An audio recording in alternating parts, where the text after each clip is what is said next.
Bonjour, que la paix soit sur vous. Je vous retrouve pour ce mois, après le mois du Ramadan, après la réflexion spirituelle sur l'oubli et la faute, mettant en évidence justement la relation tout à fait singulière entre une notion qui nous constitue, qui peut être à la fois négative et positive, enfin disons-le dans l'ordre, qui peut être positive et négative et sur laquelle nous avons à travailler pour comprendre pourquoi nous commettons des fautes et comment nous allons vers la libération. Une fois que nous avons compris ces éléments qui nous constituent, nous comprenons aussi que finalement, dans notre cheminement spirituel, à partir du moment où nous avons le réveil, que nous avons la conscience révérentielle, que nous cheminons vers cette vérité, que nous avons à travailler avec ce qui nous constitue intimement, notre cœur, notre corps, notre conscience, notre mémoire, ce que nous avons vu la dernière fois sur la question de la mémoire, eh bien nous en arrivons à une conclusion finalement qui est qui vient d'elle-même, à laquelle nous parvenons de façon quasiment naturelle, au sens de la compréhension de ce que c'est que la spiritualité. Et en fait, tout est une question d'équilibre. C'est une question d'équilibre et nous devons, finalement nous devrions presque parler au sens le plus profond et le plus noble d'un djihad de l'équilibre, de cet effort, de cette résistance et en même temps de cette réforme de soi pour essayer de trouver l'équilibre. Il y a des synonymes à la notion d'équilibre sur le plan de différents domaines, de différentes professions, différents domaines d'activité. Quand vous parlez d'équilibre et que vous êtes dans l'ordre du droit, vous parlez de justice. Et d'ailleurs, la justice est souvent présentée comme une balance qui est l'équilibre. Quand vous parlez de l'équilibre entre les notes sur le plan musical, par exemple, vous parlez d'harmonie, c'est-à-dire l'harmonisation des éléments et que nous devons trouver une certaine harmonie.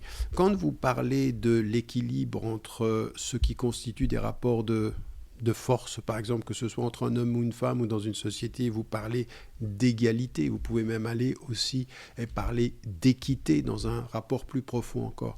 Donc dans chaque domaine, vous allez vous apercevoir que l'équilibre se traduit de façon particulière.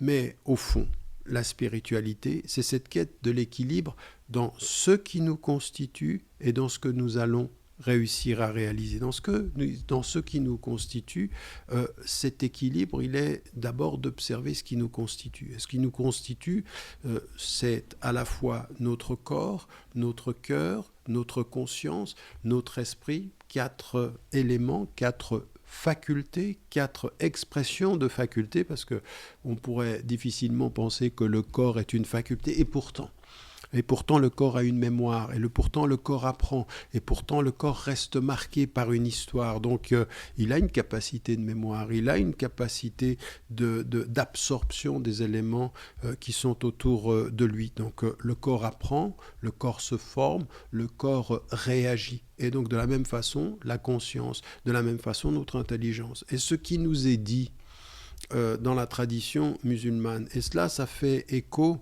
à une compréhension qui est encore une fois tout à fait particulière. Le principe premier dans la tradition musulmane et qui est de ce point de vue-là indiscutable et non négociable, c'est l'égalité absolue de tous les êtres humains, femmes et hommes. Absolue, c'est-à-dire qu'il n'y a pas de discussion, ça n'est pas négociable. Vous ne pouvez même pas entrer dans l'acceptation, par exemple, de la théorie des castes que vous trouvez dans l'hindouisme, où vous auriez des brahmanes et vous auriez des parias et des dalits. Ça n'existe pas, ça ne peut pas être, ni en termes de genre, ni en termes de couleur, ni en termes de statut social. C'est-à-dire qu'en fait, l'équilibre fondamental qui fait dire et qui nous fait entendre dans le Coran « Ya ayyuhannas » ô vous les gens, part de la première notion d'équilibre, c'est l'équilibre qui est fondé sur l'égalité. Et ce qu'a dit le prophète, paix et bénédiction de Dieu soit sur lui, vous êtes égaux comme les dents d'un peigne. Donc ça ne se discute pas, ça n'est pas négociable. Et ça, c'est le fondement premier. C'est le fondement premier qui est de considérer que s'il y a cette égalité fondamentale, nous sommes tous équipés à pouvoir réaliser l'équilibre intime et universel. Donc l'universalité de notre égalité, qui est l'équilibre entre tous les êtres humains, fonde aussi l'enseignement spirituel universel, celui qui va être notre quête de l'équilibre intime. Ça, c'est un premier élément. Ce premier élément, c'est une certaine façon de regarder, de nous regarder, nous les êtres humains, dans l'égalité fondamentale et la diversité qui nous constitue. Et il y a un deuxième enseignement, c'est qu'il y a dans la diversité qui nous constitue un équilibre de la même façon. Toutes les choses qui ont été créées en couple. Elles ont été créées en couple, c'est-à-dire les éléments de la nature, les hommes et les femmes. Tout est créé par deux. Et ce qui nous est dit, ne niez pas ceci. Ne niez pas la diversité. Raison pour laquelle encore, quand vous entendez aujourd'hui qu'on est en train de remettre en cause le fait qu'il y ait des hommes et des femmes, les notions de genre ou les notions de... Cela, c'est aller à l'encontre de l'objectivité du monde, de l'objectivité du réel, parce qu'un réel existe. Et que il faut considérer que tous ces éléments-là, tous les éléments qui ont été créés à deux, il faut les considérer et il faut les considérer dans leur équilibre. Ils sont une nécessité de l'équilibre. En fait, c'est étonnant. C'est que dans la diversité, vous pourriez voir le conflit, et ce que Dieu nous enseigne, c'est que la diversité est la condition sine qua non de l'équilibre que vous devez chercher. Donc en fait, vous ne trouverez votre humanité commune que par la diversité qui vous constitue, et la diversité qui vous constitue doit être une quête d'équilibre entre vous pour trouver l'humanité qui vous constitue. Donc la boucle est bouclée. Vous êtes une humanité une, votre diversité est nécessaire pour qu'en quête d'égalité et d'équité et d'harmonie, vous puissiez retrouver votre humanité commune. Cet enseignement est important, pourquoi ? Parce que ce que nous dit la tradition, elle nous dit, mais si vous n'étiez qu'une seule communauté, vous auriez corrompu la terre. Si Dieu n'avait pas mis cet équilibre entre les peuples, vous auriez corrompu la terre, parce que votre pouvoir absolu, c'est la mort du monde. Mais l'équilibre entre vous, c'est l'humanité des hommes. Donc c'est une autre façon. Vous voyez comment vous faites un pas en arrière, et quand vous voyez le monde de cette façon-là, vous allez comprendre qu'intimement, il faut le voir de cette façon-là. Vous comprenez en fait pourquoi il est dit que Ibrahim alayhi salam, c'était une communauté, lui-même c'était une communauté. C'est-à-dire que ce que vous voyez à l'extérieur comme condition de votre humanité va être intimement une condition de votre humanité personnelle. Et comment ? Donc, vous comprenez ici ce qui est dit par rapport à l'humanité des hommes, vous comprenez ici ce qui est dit par rapport à la diversité qui nous constitue. Nous avons besoin, c'est une nécessité de comprendre que cette diversité parmi nous, cette différenciation des genres, cette différenciation entre les éléments qui nous constituent, la différence de culture, la différence de couleur, la différence des langues, qui peuvent toutes être des risques de conflit, sont des nécessités de l'équilibre et donc une nécessité de paix et de pacification et d'harmonie. Ça, c'est un premier élément. Donc, on le dit sur la nature. Donc, quand vous voyez des femmes et des hommes qui ne sont pas de votre couleur, qui ne parlent pas votre langue, qui sont d'un autre statut que vous, quand vous êtes un homme et que vous voyez une femme, quand vous êtes une femme et que vous voyez un homme, vous comprenez et vous devez comprendre que que l'autre est une nécessité à votre propre équilibre sur le plan extérieur. Et puis ensuite, vous vous arrêtez et puis vous revenez à l'intérieur. Et à l'intérieur, il y a toutes ces facultés que l'on voit. Et en fait, si vous n'étiez que des êtres rationnels, vous seriez dangereux, car la raison qui naît, limitée ou qui n'est orientée que par elle-même peut devenir arrogante. Souvenez-vous de ce que fut, après la Révolution française, la célébration de la raison, qui est devenue la terreur. Donc la raison pour elle-même peut être terrorisante. Mais si vous n'étiez que de cœur, eh bien le cœur aussi, il peut être étouffant, il peut ne pas avoir de limite. Il faut toujours que l'amour du cœur soit orienté par la raison raisonnable. Il faut savoir être raisonnable même dans ses amours. Donc nous avons besoin de ces équilibres-là entre le cœur et la raison.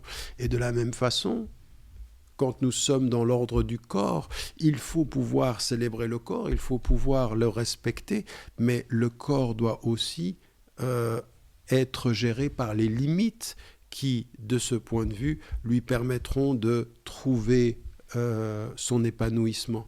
Donc en fait, tout ce qui nous constitue, la conscience, le cœur, l'intelligence et le corps, ces 4 éléments dont je parlais, ont besoin les uns des autres.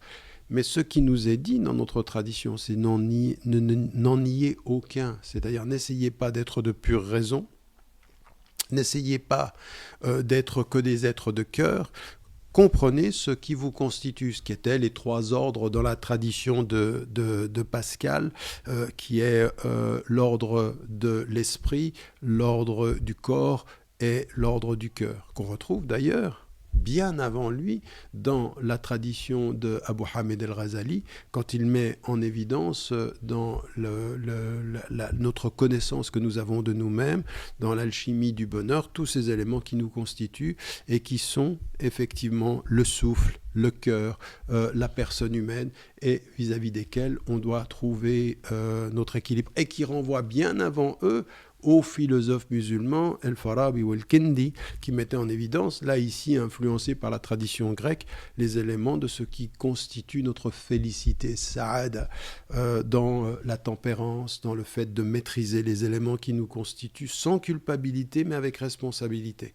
Donc, au bout du compte, quand nous regardons tout ceci, tous ces éléments-là, de ce monde extérieur qui nous donne tous ces enseignements-là. Et vous voyez, vous comprenez là maintenant pourquoi il nous est dit dans le Coran, nos signes, vous les verrez à l'horizon et en vous-même, c'est-à-dire à l'intérieur de vous-même. Donc la diversité qui constitue ce monde, qui vous fait accéder à votre humanité, fera dans votre intimité, vous fera accéder à votre humanité intime, à votre personne en tant qu'être intime, en tant que gérant votre intimité et toutes les facultés qui vous constituent.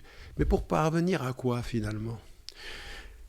Quelle est la particularité de l'harmonie au cœur de son cœur, de l'harmonie au cœur de son être, de l'harmonie entre les facultés ? En fait, l'harmonie, nous sommes bien d'accord, c'est une question d'équilibre. Établissez l'équilibre avec équité, déjà à l'intérieur de vous-même. Mais pourquoi en fait ? Parce que il ne faut pas que vous laissiez une de vos facultés avoir raison des autres. C'est quelque chose qui est étonnant, une chose dont on parle peu, mais finalement c'est ce dont parlent toutes les spiritualités, c'est ce dont parle la religion, c'est ce dont parlent les psychologues et les philosophes. C'est pas un hasard que les philosophes se soient autant intéressés à l'intimité intellectuelle des hommes qu'au pouvoir. Je veux dire, Socrate, il parle de l'accouchement des âmes, il parle de la République. Et Aristote, il parle de l'éthique à Nicomaque et il parle de du politique. Ils parlent tous de la gouvernance, du gouvernement. Et le gouvernement, qu'est-ce qu'il a de particulier ? Le gouvernement, c'est ce qui gouverne. Le gouvernement, c'est ce qui donne une orientation. Nous sommes d'accord. Et à partir de ce moment-là, la notion d'équilibre, elle est la répartition du pouvoir. Elle est la reconnaissance qu'il y a un pouvoir quelque part. Et c'est une vraie question. Qui a le pouvoir sur toi ? Si dans nos invocations nous disons et nous répétons « La hawla wa la quwwata illa billah » il n'y a de pouvoir et de puissance qu'en Dieu, qu'est-ce que nous sommes en train de dire ? Que nous lui reconnaissons le pouvoir absolu, mais lui, qu'est-ce qu'il nous dit ? À mon pouvoir absolu, toi, tu dois avoir le pouvoir qui te permet de trouver l'équilibre entre tes facultés. Ne nie pas ton cœur, Ne nie pas ta conscience, ne nie pas ton corps, ne nie pas ton intelligence. Fais en sorte d'harmoniser ces éléments-là en les acceptant à la lumière de mon pouvoir. Et qu'est-ce que vous trouvez au bout du compte? Est-ce que vous trouvez le bonheur? C'est pas sûr. C'est pas sûr. Parce que l'une des finalités du processus, alors là, vous voyez une différence, Abu Hamid al-Ghazali qui a repris à la tradition grecque cette notion de sa'ada. Finalement, la félicité, ce serait l'un des objectifs de la vie. Ce que nous disent les traditions spirituelles, c'est que la félicité, c'est pas forcément l'objectif de la vie. Peut-être que la félicité, elle n'est pas de ce monde. Elle peut être un instant, elle peut être la magie d'un instant et d'un moment, mais elle n'est pas la finalité de la vie. La finalité de la vie, c'est l'harmonie. Et qu'est-ce qu'offre l'harmonie en fait? Cet équilibre dont on parle, de savoir s'accepter et de s'éduquer. Eh bien, c'est quelque chose qui est beaucoup plus important que ça, finalement, qui est beaucoup plus important devant Dieu, parce que c'est à lui que nous faisons confiance. Mais qu'est-ce que nous trouvons parmi les hommes? Eh bien, l'exercice de l'équilibre, le travail vers l'équilibre, le djihad de l'équilibre, ce qu'il nous offre, c'est la liberté. C'est la liberté en fait. La liberté, c'est la capacité que j'ai, le pouvoir que j'ai de mettre mes facultés en équilibre et qu'aucune ne prenne le pouvoir sur moi, ni mon corps sur ma conscience, ni mon cœur sur ma raison, ni ma raison sur mon cœur, ni ma conscience sur ma vie naturelle. La conscience que j'ai d'être vivant ne peut pas aller à l'encontre du fait de reconnaître que j'ai un corps, que j'ai un cœur, que j'ai une raison. Donc, c'est dans ce travail-là que va se réaliser la libération. La libération. Et en fait, si on le comprend bien, quand on dit profondément, vous savez, les anarchistes disaient ni Dieu ni maître comme étant l'expression de leur propre liberté. Et puis finalement, on s'aperçoit que souvent ceux qui disent ni Dieu ni maître, si vous enlevez un tout petit peu le voile du slogan, vous apercevez qu'ils ont plein d'autres maîtres. C'est-à-dire qu'il y a toujours des maîtres cachés quelque part. Ce que nous avons dans la tradition spirituelle vous dit attention, si vous pensez n'avoir pas de maître en dehors de Dieu, vous trouverez souvent dans votre route que d'autres maîtres habitent votre intimité et ce soit votre ego, ce soit l'argent, ce soit la réputation, etc., etc., etc. Ce qui nous est dit ici, quand on dit « il n'est de pouvoir et de puissance qu'en Dieu », la reconnaissance de son autorité suprême, le fait que nous reconnaissions son pouvoir, ça doit nous donner, quand on dit « il n'y a pas d'autre Dieu que Dieu », c'est une liberté absolue par rapport à tous les autres hommes. Mais cette liberté absolue par rapport à tous les autres hommes et par rapport à tous les autres pouvoirs, elle ne peut venir que si à l'intérieur de nous, nous avons établi l'équilibre, c'est-à-dire la capacité de pouvoir ne pas se laisser soumettre par un pouvoir d'une faculté particulière ou d'une dimension. Et donc on comprend pourquoi, contrairement à tout ce que vous entendez aujourd'hui, le rapport à l'intimité a un vrai rapport au politique. Dis-moi qui te gouverne, je saurai par qui tu te laisses gouverner. Dis-moi qui te gouverne.